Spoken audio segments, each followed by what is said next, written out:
It's gonna be an Indian Christmas menu. I've been dying to get started.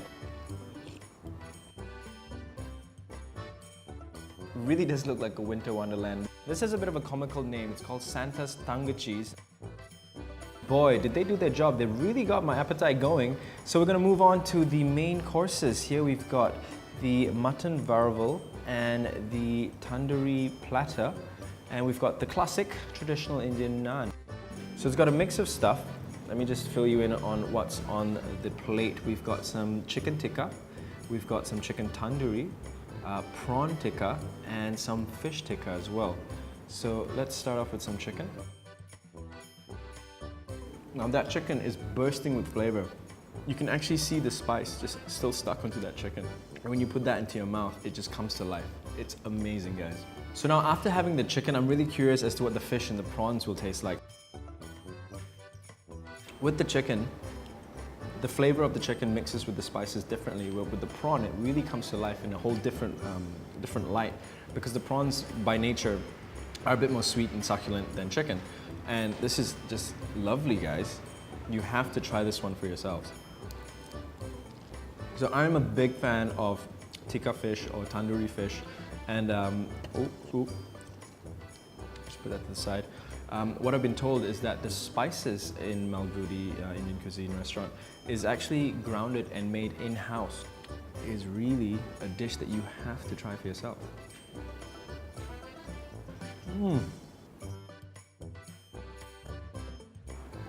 Out of the three, the fish is my favorite. Okay, and last but not least, we have the chicken tandoori. Now, I know it all sort of looks the same, the chicken tikka and the tandoori, but if you're wondering what's the difference, the tandoori is a little bit more spicier.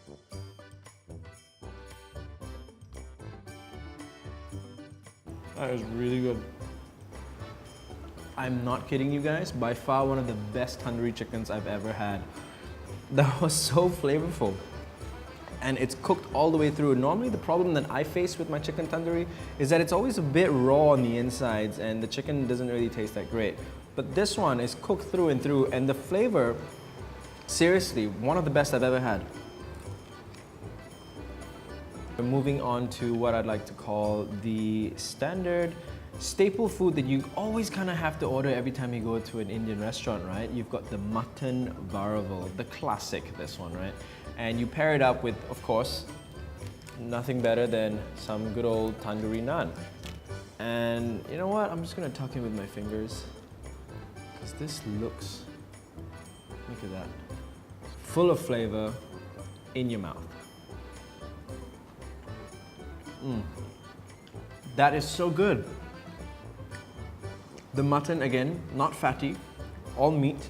The flavor is just really, what I've loved about every single dish that I've had here so far is that the flavors really come to life. And I know I keep saying that, but it's true, because this dish, wow.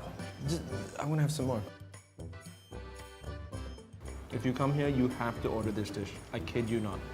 And if you've been following me, you'll know that I'm a big fan of biryani, and the other thing that I'm a huge fan of is Christmas. And nothing says Indian Christmas like a turkey biryani. Just look at that. Doesn't that look glorious? I'm pretty sure this is going to be the highlight of my trip here to Malgudi. Cut out a bit of that turkey. Oh my gosh, I've never tried turkey biryani before. I'm so excited. Some raita to nullify the spice. Now for those of you who like your biryani a little bit more soggy, I'd say, you put a bit of gravy there.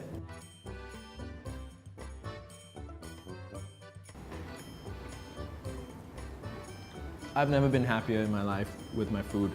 I mean, nothing puts a smile on your face like a bit of turkey during Christmas. And this biryani is just to die for. Traditionally, kids would put out cookies and milk for Santa Claus on Christmas Day, but I think he would much prefer to have some turkey biryani.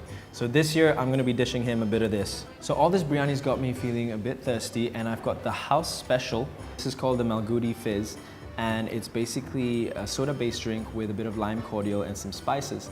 Now they put the spices in the drinks because it helps aid with digestion, which means you can keep eating the food, have a bit of this, and then eat some more. It's the perfect combination, right? And that tastes heavenly too. I'm gonna continue on with this biryani, but I hear that desserts are coming up. But Mum never let me have my desserts before I finish my dinner, so time to finish this first.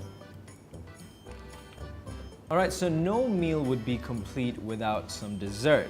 Well, at least in my opinion anyway. I'm gonna start with this first one. This one's called a kulfi, and it's, I've been told it's an Indian ice cream of sorts.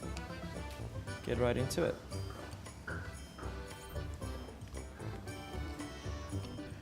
So off the bat, I'm tasting a lot of milk, a little buttery. I want to say vanilla, but it tastes a lot like the other Indian desserts that I normally get during Deepavali. It's those little round milk sort of pastes. I don't know what they're called. I remember now what it's called. It's called the palkova. And this tastes like the ice cream version about it. But what I really, really like about this dish is that normally with Indian desserts, it's really, really sweet. But this one is just right. This, I've actually been having my eye on this since it got placed on the table. This one's called the Shahi Tukra. And there's a bit of history behind this dish because apparently this is a dish that was only served to kings by the kings because it's such a rich and royal dish back in the day in India. Now, Mom used to make bread pudding during Christmas every year, and this kind of takes me back to my childhood days, but I've never really had Indian bread pudding, so I'm really excited to see what that tastes like. I love the nuts. They've got garnished it with nuts, and it goes really well with the custard and the bread. To me, this sums up my Indian Christmas cuisine, really.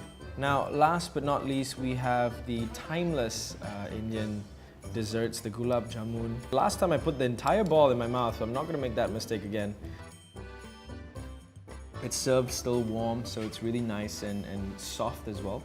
So after all that food, guys, I'm experiencing a bit of a food coma and I kind of feel like I want to go to bed.